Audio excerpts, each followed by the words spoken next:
Bhaskar's area YouTube ఛానల్కు స్వాగతం. ఆంధ్రప్రదేశ్ రాష్ట్ర వ్యాప్తంగా ఉన్నటువంటి నిరుద్యోగ ఉపాధ్యాయ అభ్యర్థులు ప్రస్తుతం ఎదురు చూస్తున్నటువంటి విషయం మెగా డిఎస్సి నోటిఫికేషన్.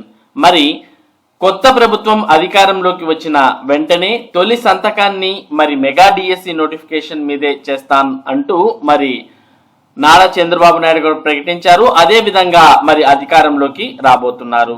జూన్ 12వ తేదీన మరి ప్రమాణ స్వీకారం కూడా చేయబోతున్నారు. ప్రమాణ స్వీకారం చేసిన వెంటనే మరి మెగా డిఎస్సి నోటిఫికేషన్ ఇచ్చే అవకాశాలు ఉన్నాయి. దాని మీద పూర్తి క్లారిటీ జూన్ 12వ తేదీన రాబోతోంది. ఈ నేపథ్యంలో మరి ఆంధ్రప్రదేశ్ రాష్ట్రంలో ఉన్నటువంటి ఖాళీలన్నీ కూడా కలిపి మెగా డిఎస్సి నోటిఫికేషన్ ఇవ్వాలని గత 5 సంవత్సరాలుగా అసలు డిఎస్సి నోటిఫికేషనే సరిగ్గా విడుదల కాలేదని, మరి గతంలో విడుదల చేసినటువంటి నోటిఫికేషన్స్ కూడా హడావిడిగా అంటే టెట్ పరీక్ష కావచ్చు, మరోపక్క డిఎస్సి పరీక్ష కావచ్చు, వీటికి సంబంధించినటువంటి నోటిఫికేషన్స్ అన్ని కూడా హడావిడిగా విడుదల చేశారని, మరి అలా కాకుండా ప్రస్తుతం ఆంధ్రప్రదేశ్ రాష్ట్రంలో ఉన్నటువంటి ఖాళీలన్నీ కలిపి మెగా డిఎస్సి నోటిఫికేషన్ విడుదల చేయాలని నిరుద్యోగ అభ్యర్థులు కోరుతూ ఉన్నారు. దాంతో పాటు మరి ఇక్కడ ప్రజాప్రతినిధులు కూడా అదే విషయాన్ని కోరడాన్ని మనం చూస్తూ ఉన్నాం. ఖాళీలన్నీ కలిపి మెగా డిఎస్సి నోటిఫికేషన్ ఇవ్వాలి.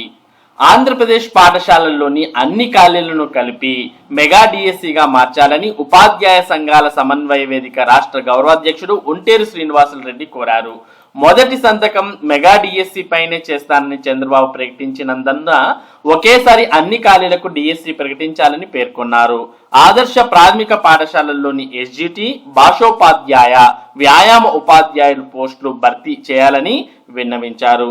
కాబట్టి మెగా డిఎస్సి నోటిఫికేషన్ ఇవ్వడం మరి ఆంధ్రప్రదేశ్ రాష్ట్రంలో ఉన్నటువంటి ఖాళీలన్నీ కూడా చూపిస్తూ ఇవ్వాలని ఇక్కడ కోరడాన్ని మనం గమనిస్తూ ఉన్నాం. ఇక దీనికి సంబంధించిన సమాచారాన్ని మనం ఇక్కడ కూడా చూస్తూ ఉన్నాం. ఉపాధ్యాయుల సమస్యలు పరిష్కరించాలి ఎమ్మెల్సీ రఘువర్మ. ఉపాధ్యాయుల సమస్యల పరిష్కారానికి కొత్త ప్రభుత్వం చర్యలు తీసుకోవాలని ఎమ్మెల్సీ పాకలపాటి రఘువర్మ కోరారు. విజయవాడలో శుక్రవారం నిర్వహించిన ఏపీ ఉపాధ్యాయ సమైక్య కార్యవర్గ సమావేశంలో ఆయన మాట్లాడారు.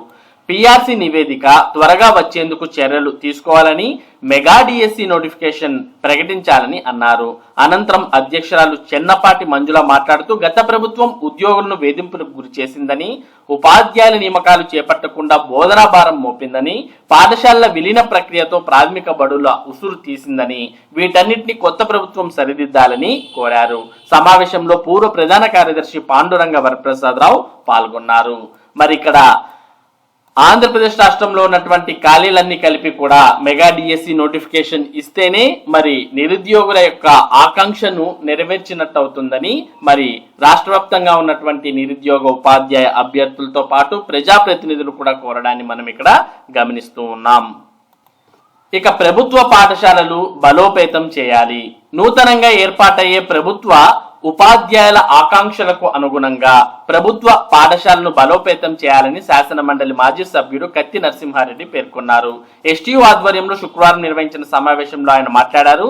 గత ప్రభుత్వం తీసుకొచ్చిన జీవో నెంబర్ 117 ద్వారా ప్రభుత్వ పాఠశాలలు బలహీనపడ్డాయని అన్నారు. కొత్తగా ఏర్పడే ప్రభుత్వం ఆ జీవోను రద్దు చేయాలని అన్నారు. ఆంగ్ల తెలుగు మాధ్యమాలను సమాంతరంగా కొనసాగించాలని అన్నారు.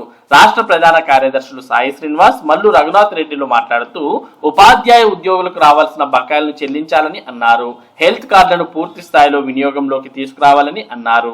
సిపిఎస్ రద్దు దిశగా ఈ ప్రభుత్వం చొరవ తీసుకోవాలని అన్నారు. 12వ వేతన సవరణ సంఘం అమలుకు ప్రభుత్వం చొరవ చూపాలని వారు పేర్కొన్నారు. కార్యక్రమంలో ఎస్టీయూ అధ్యక్ష ప్రధాన కార్యదర్శులు అంకం శివారెడ్డి, మధుసూదన్, నాగేశ్వరరావు తదితరులు ఈ కార్యక్రమంలో పాల్గొన్నారు. ఇక మాతృభాషలోనే పాఠశాల విద్య కొనసాగాలి. మండలికి తెలుగు సాహిత్య సాంస్కృతిక సమితి అధ్యక్షుడు వినతి. విద్యా హక్కు చట్టం ప్రకారం మాతృభాషలోనే పాఠశాల విద్య కొనసాగేలా కృషి చేయాలని తెలుగు సాహితీ సాంస్కృతిక సమితి అధ్యక్షుడు పి తులసీనాథం నాయుడు ఎమ్మెల్యేగా ఎన్నికైన బుద్ధా ప్రసాద్ ను కలిసి వినతి పత్రం సమర్పించారు. శుక్రవారం బుద్ధా ప్రసాద్ ను కలిసి తులసీనాథం నాయుడు చిత్తూరు జిల్లా పలమనేరు నుంచి సతీ సమేతంగా విచ్చేసి బుద్ధా ప్రసాద్ కు అభినందనలు తెలిపారు. ఇక కేజీబీబీ డిప్యూటీ డైరెక్టర్ గా విజయానందరావు, చిత్తూరు జిల్లా విద్యాశాఖలో ఇన్ఛార్జ్ డియుగా పనిచేసి AD1 గా కొనసాగుతున్న విజయేంద్రరావుకు రాష్ట్ర స్థాయి అధికారిగా పదోన్నతి లభించింది. సమగ్ర శిక్షలోని కస్తూరిబా గాంధీ బాలికల పాఠశాల రాష్ట్ర డిప్యూటీ డైరెక్టర్ గా నియమిస్తూ విద్యాశాఖ కమిషనర్ సురేష్ కుమార్ ఉత్తర్వులు జారీ చేశారు. ఈ మేరకు శుక్రవారం ఆయన బాధ్యతలు చేపట్టారు. కాగా ఆయన స్థానంలో AD2 గా పనిచేస్తున్న వెంకటేష్ కు AD1 ఇన్ఛార్జ్ గా అదనపు బాధ్యతలు అప్పగించారు. కాబట్టి KGBB డిప్యూటీ డైరెక్టర్ గా విజయేంద్రరావు ఇక్కడ నియామకం అవడాన్ని మనం చూస్తూ ఉన్నాం. ఇక డిఈఓ పదోన్నతుల జాబితా అస్తవ్యస్తం అంటూ నవేంద్ర టీచర్స్ అసోసియేషన్ పేర్కొనడం ఇక్కడ చూస్తూ ఉన్నాం. గతంలో అక్రమంగా ఇచ్చిన డిఈఓ డివైఈఓ పదోన్నతులు రివ్యూ చేయాలని నవ్యాంధ్ర టీచర్స్ అసోసియేషన్ రాష్ట్ర అధ్యక్ష కార్యదర్శులు కర్ణం హరికృష్ణ, మాగంటి శ్రీనివాసరావులు శుక్రవారం ఒక ప్రకటనలో పేర్కొన్నారు. ప్రస్తుతం ప్రకటించిన డిఈఓ పదోన్నతుల జాబితా అస్తవ్యస్తమని, సర్వీస్ రూల్స్ తేలకుండా ఏ విధంగా పదోన్నతులు చేపడతారని ప్రశ్నించారు. కేవలం బోధనేతర ఉద్యోగులకు మాత్రమే పదోన్నతులు కల్పిస్తూ వస్తున్నారని, బోధనేతర సిబ్బందికి పదోన్నతులు కల్పించుటకై ఉమ్మడి సర్వీస్ రూల్స్ రాకుండా బోధనేతర సిబ్బంది అడ్డుకుంటున్నారని దుయ్యబట్టారు. పూర్తి స్థాయి జాబితా రూపొందించి అందరికీ సమన్యాయం చేయాల్సిందిగా విజ్ఞప్తి చేస్తున్నామని వారు పేర్కొన్నారు. ఇక ఆంధ్రప్రదేశ్ కొత్త సిఎస్ గా నీరబ్ కుమార్ ప్రసాద్ బాధ్యతల స్వీకరణ. వెంటనే కొత్త సిఎస్ ఉత్తర్వుల వెల్లువ. సీఎంఓలో 3 అధికారులపై బదిలీ వేటు. సీనియర్ ఐఏఎస్లు అయిన పూనం మాలకొండయ్య, రేవు ముత్యాలరాజు, నారాయణ్ భరత్ గుప్తాల బదిలీ. ఇక ఇంజనీరింగ్ విద్యార్థుల కోసం యశస్వి స్కాలర్షిప్ ప్రారంభించిన AICTE civil, chemical, electrical, electronics, mechanical engineering, degree, diploma విద్యార్థులను ప్రోత్సహించేందుకు అఖిల భారత సాంకేతిక విద్యా మండలి AICTE స్కాలర్షిప్ పథకాన్ని ప్రారంభించింది.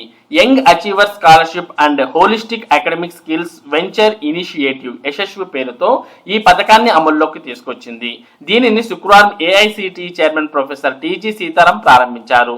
మ్యానుఫ్యాక్చరింగ్ ఇండస్ట్రీ అభివృద్ధి చెందాలంటే ఇంజనీరింగ్ లోని ఈ బ్రాంచ్లు చాలా ముఖ్యమైనవని సీతారాం చెప్పారు. AICTE ఆమోదం గల టెక్నికల్ ఇన్స్టిట్యూషన్స్ లోని ఈ బ్రాంచుల్లో చేరే ప్రతిభావంతులైన విద్యార్థులను ప్రోత్సహించడం కోసం ఈ పథకాన్ని ప్రవేశపెట్టినట్లు తెలిపారు. డిగ్రీ విద్యార్థులకు సంవత్సరానికి 18,000 చొప్పున గరిష్టంగా 4 ఏళ్ల వరకు, డిప్లొమా విద్యార్థులకు సంవత్సరానికి 12,000 చొప్పున గరిష్టంగా 3 ఏళ్ల వరకు ఉపకార వేతనం ఇస్తారని తెలిపారు. ప్రతి సంవత్సరం 2,500 మంది డిగ్రీ విద్యార్థులకు, 2,500 మంది డిప్లొమా విద్యార్థులకు ఈ సదుపాయం కల్పించనున్నట్లు చెప్పారు. కాబట్టి మరి ఇంజనీరింగ్, డిగ్రీ చదివేటటువంటి, డిప్లొమా చదివేటటువంటి విద్యార్థులు యశస్వి స్కాలర్షిప్స్ కు అప్లై చేసుకోవచ్చు. ఇక ITIలో కాంట్రాక్ట్ ఉద్యోగుల సేవల పొడిగింపు. ప్రభుత్వ ITIలో వివిధ హోదాల్లో పనిచేస్తున్న 651 మంది కాంట్రాక్ట్ ఉద్యోగుల సేవలను వచ్చే ఏడాది మార్చి 31 వరకు పొడిగిస్తూ ప్రభుత్వం ఉత్తర్వులు జారీ చేసింది. సహాయ శిక్షణ అధికారులు, data entry operators, office subordinates, రాత్రి కాపలాదారుల సేవలను పొడిగించింది. ఇక నీట్ ఫలితాలపై నీలి నీడలు కమ్ముకున్నాయి. ఒకే సెంటర్ లో 6గురికి ఫస్ట్ ర్యాంక్. నీట్ 2024 ఫలితాల్లో అవకతవకలు వెంటనే దర్యాప్తు చేపట్టాలి. AICCC ప్రధాన కార్యదర్శి ప్రియాంక గాంధీ డిమాండ్. ఒకే సెంటర్ లో 6గురికి ఫస్ట్ ర్యాంక్. నీట్ 2024 ఫలితాల్లో అవకతవకలు వెంటనే దర్యాప్తు చేపట్టాలి. AICCC ప్రధాన కార్యదర్శి ప్రియాంక గాంధీ డిమాండ్. నీట్ ర్యాంకులపై దర్యాప్తు చేయాలని ప్రియాంక గాంధీ డిమాండ్. నీట్ 2024 ర్యాంకుల వివాదంపై దర్యాప్తు చేయాలని కాంగ్రెస్ నాయకురాలు ప్రియాంక గాంధీ డిమాండ్ చేశారు. నీట్ ఫలితాల్లో అవకతవకలు జరిగాయని ఆమె ఆరోపించారు.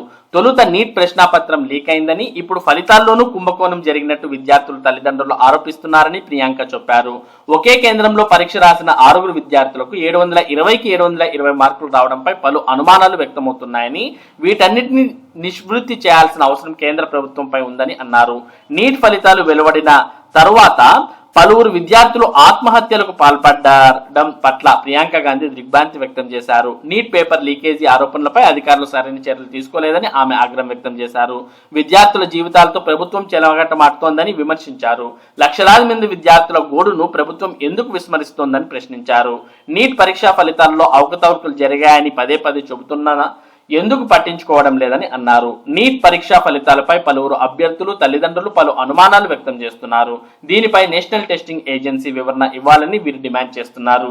జూన్ 4న వెలువడిన నీట్ ఫలితాల్లో 67 మందికి ఫస్ట్ ర్యాంక్ వచ్చింది. ఇందులో ఒకే కేంద్రంలో పరీక్ష రాసిన 6గురు విద్యార్థులకు 720కి 720 మార్కులు వచ్చాయి.